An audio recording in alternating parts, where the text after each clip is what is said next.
Not touching anything. Yeah, I I'm know. sending. Me neither. I'm sending you video. Hello, everybody. I hit the go button Hello. and Greg didn't know. Sorry about the hiccup. We apologize profusely. Technology is sometimes a bitter master, I guess you could say. Sure. Yeah, especially when that's what you do all week, in and out. It's true. It's true. So how are things? Yeah, good here. Good here.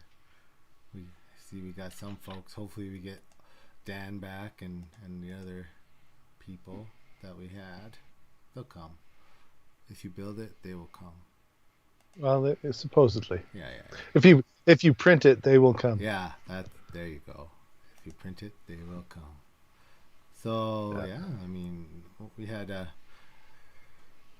we had a busy week at work this week. We're happy it's the weekend. We're back at it. So if you don't know, Yep. and if you can't read, I'm David. Welcome, welcome. Uh, I'm Greg We have those fancy helper name tags, so you don't get us confused because we look a because we lot look alike. so much alike. Yeah, We both wear glasses. pretty much the same person. Um, I'm just throwing up a thing on Facebook to say, hey, technical issues are over. Um, so yeah, I mean, what have you been up to, Greg? Oh well, just work and started one of my longer A prints. long print. Uh, yeah, yeah. Just sliced up the Mandalorian helmet and getting on the Mandalorian bandwagon, so to speak. And This is the yeah, way. I thought it was pretty cool. So you know, I printed some test ones here, some little mini ones, but I didn't like the model so much. So then I went out and bought myself a model that more closely matched the TV series. So yeah. Yeah, and so like, how long? You say long print. How long is long? 76 hours is the estimate. So I'm thinking it's going to be longer than that. If Kira says 76 hours, you can for sure add another day onto that. Well, well, I've got in Octoprint is saying I have another 2 days to go, and it's been printing for 36 hours. So, I see, I see. So that's but but keeping with the Mandalorian theme, this is my Mandalorian on the shelf. Mando on the shelf. Mando Like on how the he has shelf. the little armor too. So yeah, so I'm just working on finishing him up, and then I'm thinking I'll put a little tiny candy cane antenna up Mm-hmm. here, and then that'll be our Mandalorian on the shelf Man, for just the the for the year. winner. The kids think it's hilarious. Winner gets the child. Is that how it Uh, sure, works? Right. yeah. Oh, So I had a few iterations of the helmet to get the size right, and so that was the third time's the charm. So too big, too small, and then just right. one's too big, one's too And small. I gotta say the the tree support is as cool a print as the helmet. Yeah. Well, that's remember my Vader helmet. Yeah, Yeah. yeah, like that infill looked like when he fell into the lava. So yeah, but hey, so 72 hours. It's that's a commitment. I mean, It said it was only 890 or 960 kilograms. so just shy of No, no, grams. grams. That was good as So kilograms. just shy of a Yeah. kilogram. So I started out with um, the leftover last little bit of that black spool you sent Yep. me, Yep.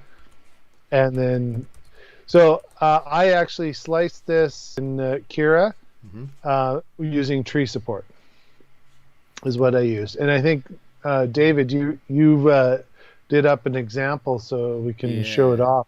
Well, let's jump to that. Wow, that's a terrible segue. But we're gonna use it anyway. Might as well. Yeah. So here, let me.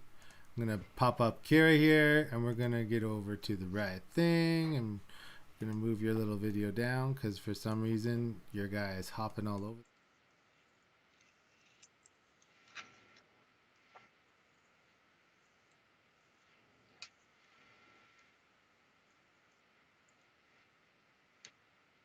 Yes, I did.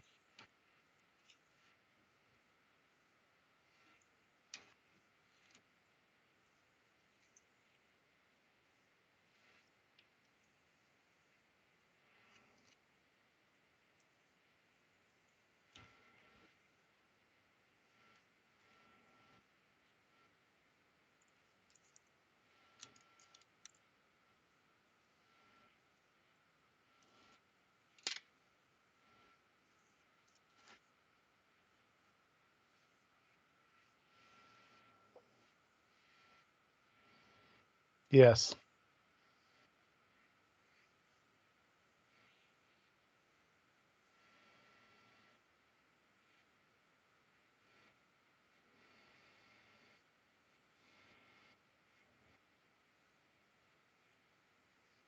Yeah. Look, that looks like you got it pretty good though.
Are are you guys not hearing her sound?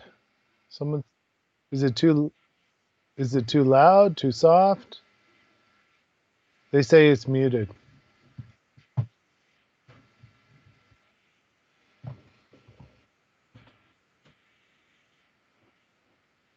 It's back now. It's back. He said. Now it's back. Now it's back. It's back. It's forth. It's back here. We'll sit here for a second. I'm just gonna check stuff. Just give me a sec because we just made these scenes before we did this. But you guys can hear us now, correct? We're good, or you can hear us. A testing. 1, 2, 3. You can hear us now. Screen cap. I see. I see. We got Good until we switch to picture in picture. cool. Okay, that's an easy fix. We should be able to do this, and then this, and then this. Transition. Okay, can you guys hear us now? That's that's kind of like a rhetorical question because I see the lines bouncing, which means you guys can hear us. So just if you can't, tell us again, but thumbs up if you can. Okay. Should But we should yes, yeah, we're good. Okay, so we'll just should we go over again what we just showed them? maybe. So Because then they can hear. yeah, like the original Mando helmet is rotated like this, and uh, we want to use Kira because we want those tree supports in there. So when we rotate the helmet, I mean you can use this, and if you're really lucky, the first time Greg and I tried this, it didn't actually snap flat to the bed, and that's because just the way the model is designed, it has those edges on the top and the bottom. It wasn't snapping, and so all we were saying is we cheated. We used the Prusa slicer, lay flat on build plate features, and what that let us do is use the auto calculation in Prusa slicer to actually resolve the object's orientation to the build plate. So you can see here, here's the original Mando helmet, and then we grab the place on face, which is F if you like to use keys, and then we place on the face in the middle. Cause Kira, this is one thing it doesn't do. It doesn't extrapolate area for you to click in.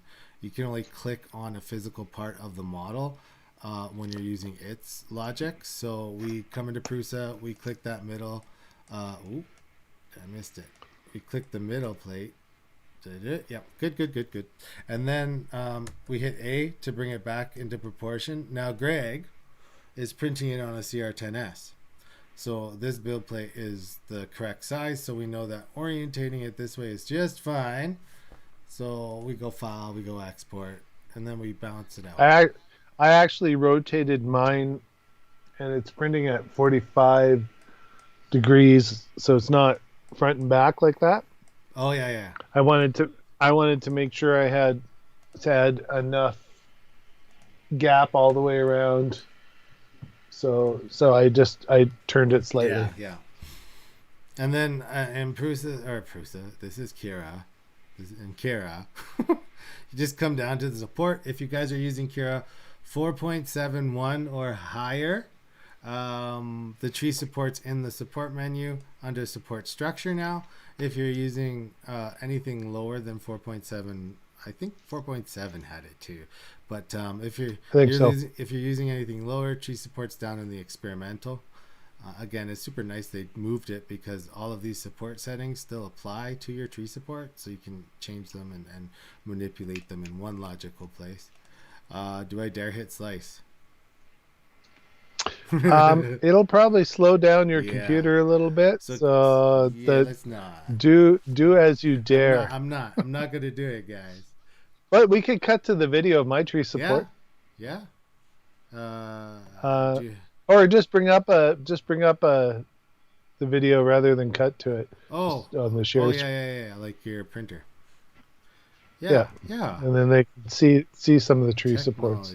Just give me 2 seconds. I gotta get that link, and then we will switch. So we'll show off literally what's on Greg's printer right now. So let's grab this and then do this. And then it's in the chat. Well, I just grabbed it from my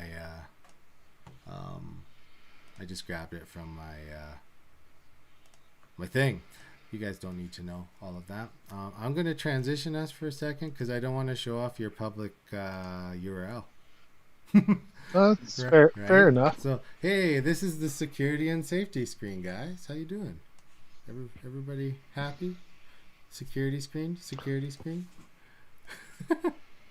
All right, and then I'm going to make this giant F11. Perfect. And now, and the resulting of all of that, all of those tree settings and stuff are here. So let me show you. Transition. Boom. All right, here we go. So this, you might have saw it if you were in on the other stream that failed. Sorry about that, guys. I've been having ISP issues, and apparently, who knows, they creep up now and again. But you can see the tree support on the helmet there. It's coming up along the outside edges to grab those ears. Ooh. Just don't whack it with your finger. You'll be the saddest person on the planet. So this printer that it's on right now, like I said, this is a CR10 SV2. V2, yeah. Yep. So if you have anything in the CR10S kind of print volume range, you can actually grab that and print the Mando helmet full size. Yeah. So And if anyone asks, it's not on my Anycubic because I was actually printing some other things on it. So that's why it's not printing on that one. That one you could even make it bigger if you wanted to because of the bed size is so large. Yeah. But um, I actually printed. It's funny. After I had it started, I actually had to print these ones on on Bumblebee because it ended up being that my ender was already tied up. So printing this on a giant bed with a just this in the middle was actually kind of funny. Yeah, it's always entertaining when you get like itty bitty prints on like 500 by 500 print volume. Yeah, It's amazing. It's amazing. So I'm just gonna shut this video off so we can save some VRAM now, which is absolutely. great. We're done, I think, with Kira, so we'll close Kira and Prusa as well. So there we go. Are Yeah. there any issues when updating from Kira 6 to the latest version? The short answer is no. But what do you mean by Kira 6? Do you mean like What do you mean? 4.6? I think he means 4.6. I'm thinking Yeah. 4.6. I didn't have an issue upgrading from 4.6 Yeah. up, but I always leave like an older version of Kira on there because I'm paranoid. So I have like 4.6, 4.7, and 4.8 on at the same time. Yeah, for sure. Me too. And like, if you're running Kira 4.6, Dominic, that means that you should have an Ultimaker account and you should use the backup function in 4.6. It was actually in like what 4.1, I think, was the first one that actually had full support for it. But Yeah, and then you could do your backup and yeah, you restore. should totally be using. So that's in the configuration menu along the top. Fire a backup, and then if anything does go wrong, you can just restore, and life's good. But I had no issues. The only thing that irks me about Kira is it runs the welcome wizard every time, even if you've already got like printers in there. It's like, Yeah, oh, you got to pick something before we'll close the screen and let you run the program. So that's the yeah. only But weirdness. once you have the backup and restore though, it's quite nice because you can install it in Mm-hmm. parallel and just change it to a different folder and not uninstall the old one. Yep. And then you just do your restore and then you can have both of them there so that if there was some strangeness happening in the new version, you still have your old valid version to go back to if you have an issue. Definitely. Yeah. And and I do that if I'm doing any slicing because I want to make sure I have a stable version. Then once I know the new one and I feel comfortable that it's Stable. stable, I'll move over to it. That's why I still had 4.2, I think, on my computer when I upgraded to I 4.8. don't know how far this one goes back, but it goes away. Um, the other nice thing is that backup makes it portable. So you can have it on Absolutely. like 9 computers and have the same profile, preferences, and packages. The only thing is, if you did follow one of our earlier videos about custom, making a true custom printer, it was like, I think, the second video we ever came out with. Uh, you have to move those files manually into the new build, um, just because it won't look in the old config folders and copy them. So, yeah, 4.8 is safe. Do it.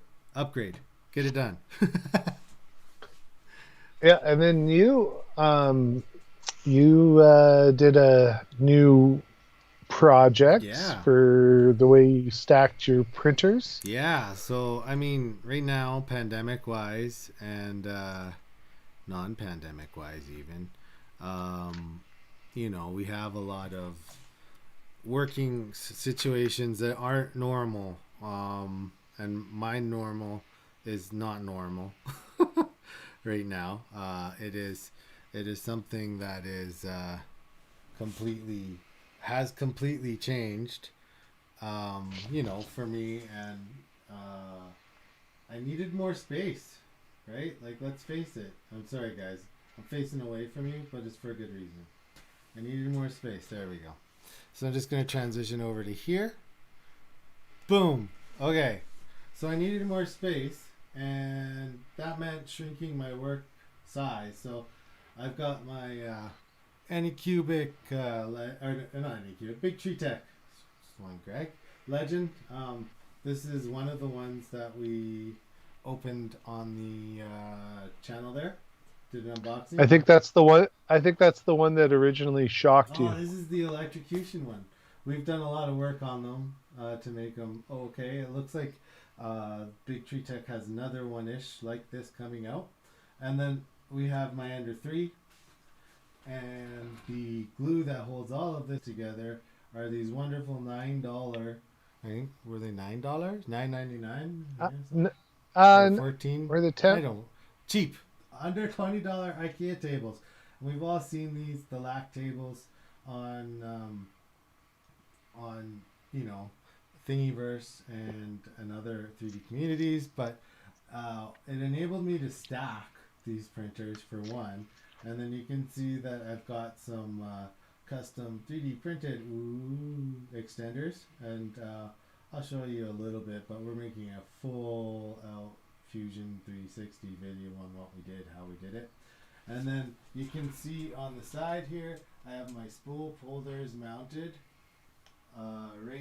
right into the LAC table itself, so I actually gained some space, and that filament path is a perfect line now into the printer, so I don't have to worry about snagging, breaking, that kind of stuff, because it's not going to affect it. So I got some other stuff, but this is the teaser edition. I've got some other projects that I have done with those LAC tables that have made it very, very, very usable.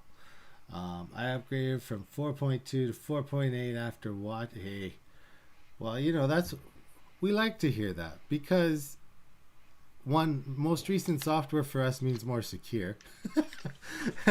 And 4.8 is a great piece of slicing software, and I think they actually did a little bit of bug fix work with the rendering image for the actual object slicing. So And then they also took the new library from the Prusa slicer. Yeah, and we talked about that one last week too, where the pretty soon it'll be Prusa Junior.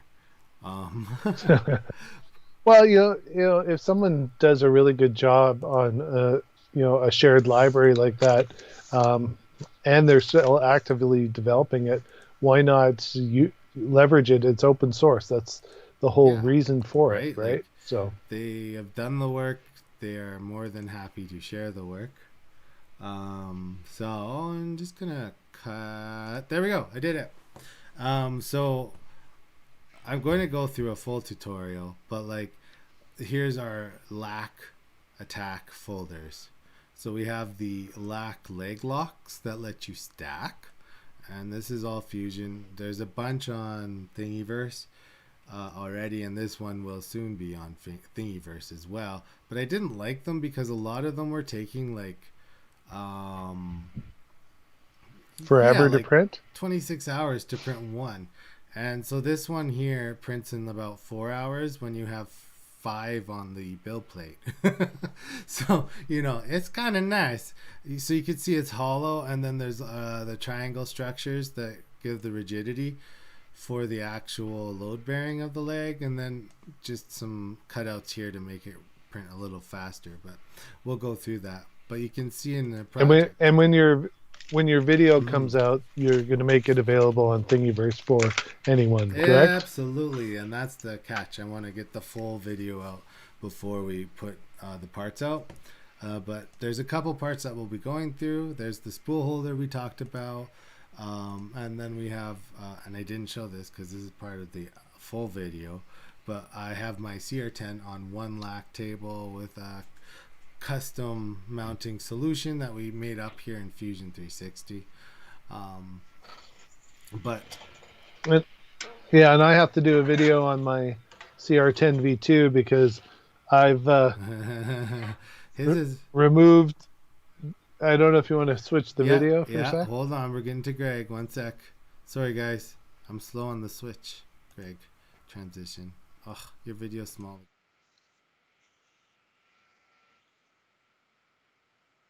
Okay. Yeah. And so I've taken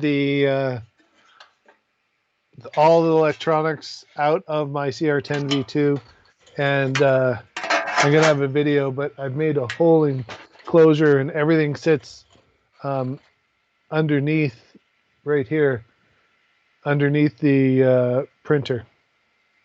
So it now is saves a lot of desk space. So that's a video upcoming too. Yeah, and so we're going to be showing a little more Fusion 360 in the design process in some of these videos too, just to get that ball rolling. We've done quite a bit with slicers. We talk about them, we like them. We've done quite a bit actually with VS Code and Marlin, and other than the version number, like the physical process of VS Code doesn't change, right? So we're we're good on those topics, but we will have more stuff coming in them. Um, I guess the other thing that I've been let's see if we can get this into to focus. Um, yeah, I got it. Yay! Here, I'm just gonna flip this and we'll transition this and then this. So here's my super clean non-cable workbench, and here is something I printed last week. Um, it's a condenser Your mic mic stand. stand. Yeah, so like it takes any normal mic mount. It's a shock mount for my condenser mic that's old, very very old. um, and then it has the threaded onto it. The only problem, and this isn't one that I've designed per se, and it's a fairly solid design, but like I'm gonna hold my hand on the chair and then push the mic. So the support structure at the bottom, when it prints, right, it's printing a tube on top of a circle, and I mean the layer adhesion is good, but when we look at the actual design, if we could move up a little bit with cross bracing in the 3D print, again, make that triangle shape, it's going to keep that rigid and we won't have that wobble. But it doesn't affect the use of the mic. It's just weird watching the mic wobble. So that's one of the other things there that we've been printing. You know, I've been looking for one of those for a while, and I just found it on Thingiverse and decided to throw a print off of it, and it turned out. I think I like it. You Yeah. know? Yeah. Yeah. So I mean, as far as the projects go, I mean, Greg's got that giant Mando helmet that will fit him. If you guys are interested, on our website 3dmakeit.ca, you can go into our projects part through the navigation links, obviously, because it's a website, and you will see Darth Vader. And that one is not like the Mando. The Mando model that Greg has is well, correct, very close to the show, but it's also thinner walls. Like, you know, the walls on that are what, maybe 2 millimeters. Well, actually, I happen to have a portion of one Oh, right here. well, how handy. That was my test print, Mm-hmm. just to see how strong it would be, um, and it's 6 millimeters. 6 millimeters, yeah. And like the Darth Vader one, we were talking like 30 or 20, depending on the section. And like, what did you say? It was 72 hours to print Mando, roughly. Yeah, I'm pretty sure it's going to be like 84. We did, when I did Darth Vader, I did it on a CR10S, so same build volume, but the helmet was split into several pieces. And on the Thingiverse site, the link that we followed, and it took a week and a half of solid printing to print all the Yeah. parts. And then like you remember I had that one part I fall gave like you, four I gave times, you, and I gave you filament I because was running you're out. like, oh Oh no, oh no, no. I was running out of rolls, and then like I didn't want to use a brim sometimes, but then I should have. And it, that was back in the time of before silent stepper drivers, so I didn't sleep for a week and a half. Well, that's the one thing. Uh, all of my printers have silent steppers now, so um, I really like having silent steppers. It makes a big difference. The noisiest thing on the CR10 V2 right now is the hot end cooling fan. I need a Noctura or something on it, but other than that, that's the only sound coming from it.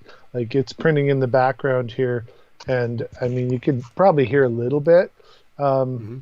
but it's here. I'll move the mic closer.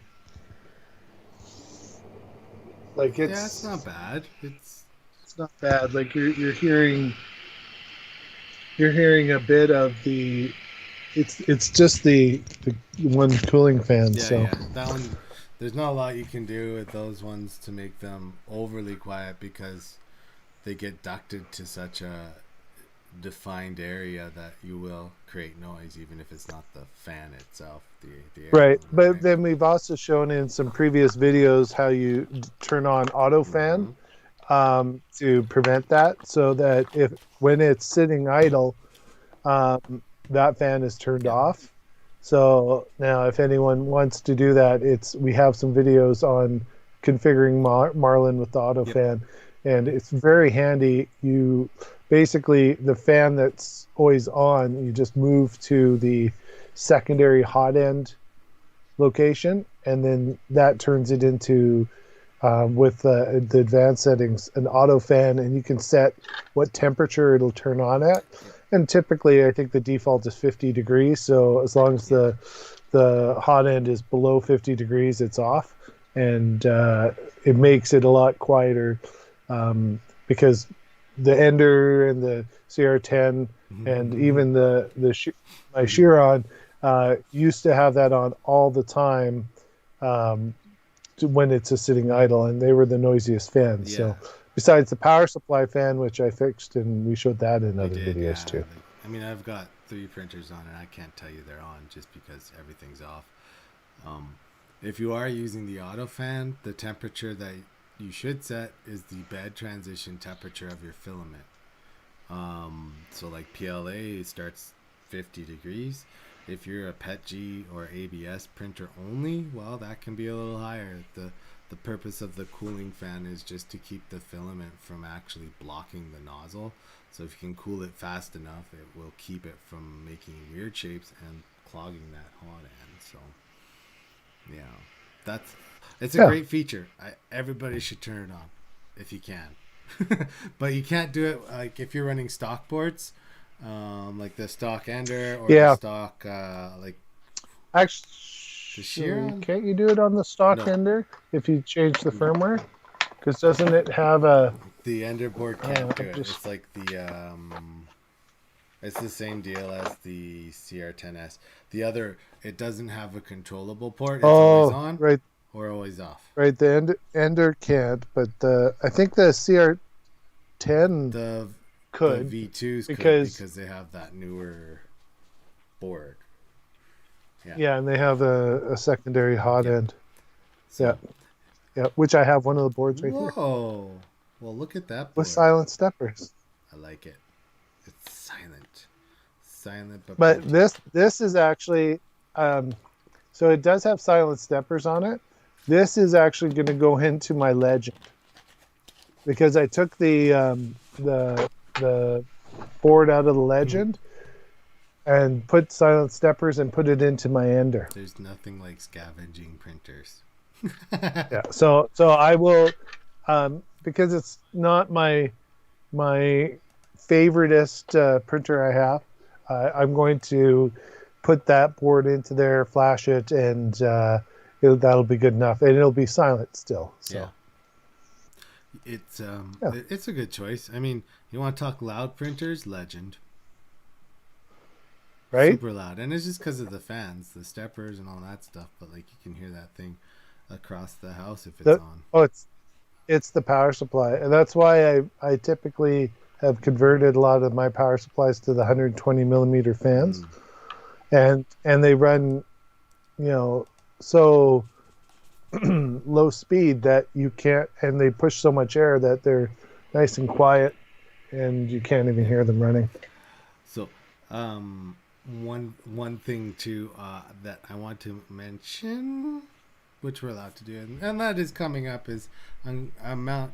Many of us have seen the laser kits for the CR10s, the Enders, right? The hot end mountable lasers. Here, I'm gonna switch to you for a second, Greg, because I'm gonna All right, grab something. So don't do inappropriate things. so Starting, I should entertain yeah, everyone. put pants on, that kind of stuff.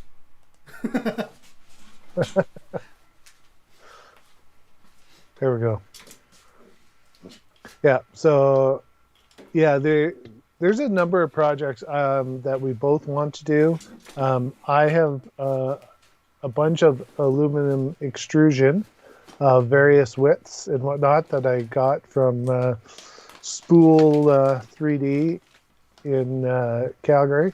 And so I'm going to be doing a couple different builds with that. I haven't decided exact. One of them is going to be a CNC, and then the other one I would like to build a Core XY. So I think I want to build. Was it the Havoc?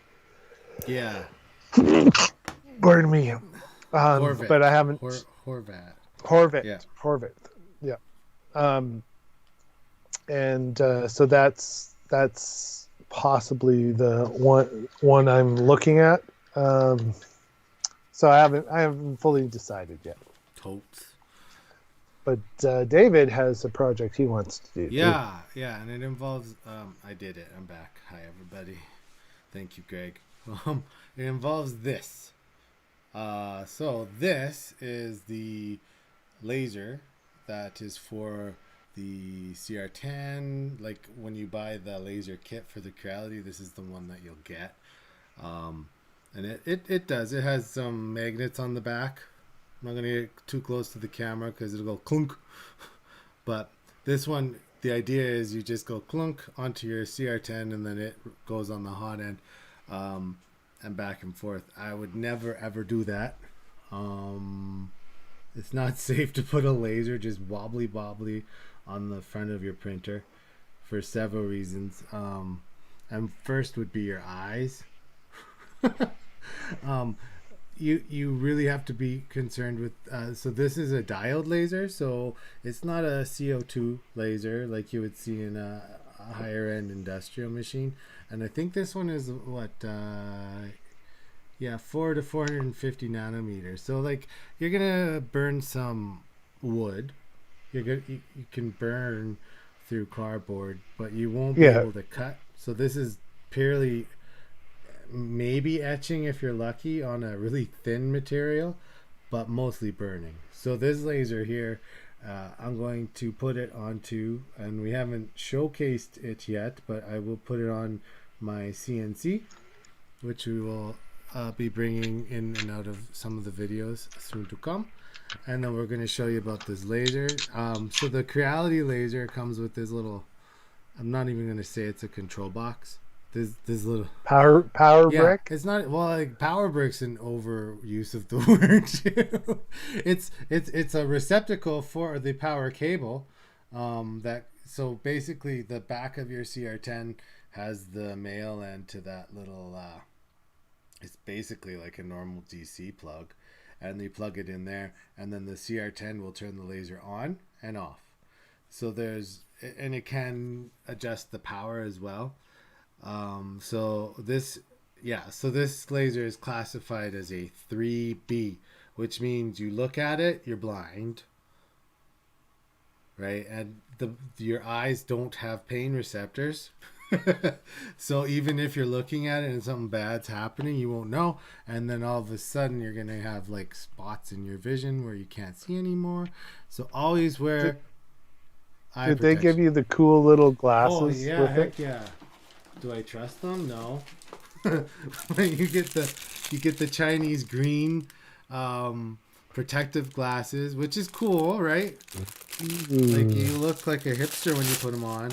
But the only thing, and I guess problem with said glasses, is that like if I were to put them on, and let me show you here. It probably doesn't fit your Well, it head. fits my head, right? But it actually doesn't cover underneath or on the side very well, and so it's not creating like a totally protected environment. And when you have that laser mounted on your 3D printer, if it cuts down to the if it actually does cut or it moves off your burning surface and it bounces off aluminum, hopefully you're the only one in the room, and hopefully you have a pair of these that are actually able to cover your eyes fully. Yeah. And so one thing I'm going to do with this project is my laser, my CNC, my laser etcher stuff. I'm going to do out in a closed space in my garage, and I'm going to make sure nobody's around, right? And then the other thing is I'm going to buy and make an enclosure that's laser proof for safe viewing because it's cool to watch. Hey guys, can I get a shout out for my birthday? Heck yeah! Happy birthday, Lucky Seven. Everybody wish Lucky Seven a very, very happy birthday. Happy It's a good day birthday. for a birthday. It's actually my brother-in-law's birthday today too, so yeah, there you go. So that's the laser project. It is going to be happening. I'm going to take it out and figure out how to mount it all, and we're going to show you a little bit about the software and stuff. This is my favorite show. Well, thank you. Um, so that's coming up for me, and like Greg has that Core XY that he wants to build. So Yeah, and a CNC. So I've got a few different projects, but I have to sit down and do some consulting with said David and try to decide on because I have like various sizes and they're not all the same sizes of the aluminum extrusion. So yeah, um, I I have to go through and decide which one I should use for what because you piece got some and chonky yada. stuff, didn't you? Like Yeah, some of it's like the 6 wide, like it's a 40. What is it? A 2060 yeah, yeah, yeah, yeah. So maybe up and or 2080. Yeah, there's some fairly wide ones, but that could be good for the back mm-hmm. gantry that's going to hold the actual spindle Yeah, for stable. sure. So it's So nice and beefy. so and they're all 1 meter pieces except for one. One's 1.5 meters. So I like it. um, yeah, so it's a lot of aluminum. I can do a number of things with it. So it's just literally sitting right Should over take a there. picture of it and post it on our Facebook page and be like, printer question mark? I definitely can. Yeah, that's a good idea. I like it. I like it. So, that's kind of like stuff we have coming up. I'm continuing with a few more things in the slicer things that we have been talking about. The next slicer video that I'll be coming out with is not going to be live stream. It's going to be a boxed video. So we'll have a little bit more on that, and then hopefully, yeah, you'll start seeing some of the build stuff, and as we move along through those projects. I'm gonna kind of do a couple of videos that are half built now of different projects, like all the customizations I did to my ender, um, and the naming, what I named my ender, and same thing with the CR10 V2. I name all my printers, so I've got them named and I'm nameplate made and all that kind of stuff. So I'm going to go through kind of the customizations I've done on them and changes, and so that'll be a video Mm-hmm. coming up. And then I've also been asked by a couple people to do kind of my thoughts on the Anycubic now that I've owned it for over a year. Just kind of letting people know kind of what my thoughts are, what I like, what I Yeah, don't like, that sort it's of good. thing. Good to So, know. Great. so a couple people have asked for that, so I will make sure that I put that out. For sure. Like that's and I mean we did the same kind of thing when I did the Predator review. It was about a year um, of printing before we put that review out. So we like to Yeah, make sure things work before we're 100%, you know, doing the yeah, review. And the other thing that I'm going to throw it out to the guys in chat, but and if give a thumbs up maybe if you like the tutorial style videos, or a smiley face if you maybe want to see more um, like project videos. So we print the, you know, let's say we printed the Mandalorian helmet, and then you want to see like a little bit like when it comes off, how to finish it, what we obviously the slicing falls more into tutorial, but you know, do you want to see more project videos like that, or do you like the tutorial styles where you can ask questions? So you can throw them in the comments. Yeah, there you go. see, this is a one that I haven't made the video yet, but I took a keychain and adapted it, and that's another one that I would like to do, but I'm not sure if people would be interested in how I designed it, and I'm not sure the best way to present it. So I haven't really put that out as a full video yet. Which is fine, right? Like we're here for the long haul, and we um, that's part of the fun is we can, you know, make videos that show the design process and the print and the finish and all that stuff. So um, but I think we're reaching critical mass here today, buddy. My stomach says it's almost lunchtime. All righty. Well, thanks everyone for that showed up. And again, happy birthday. Yeah, happy birthday, best happy birthdays, and next time probably won't have technical issues. So thanks for coming back, checking us out, All y'all. right. Until next time, have a good one.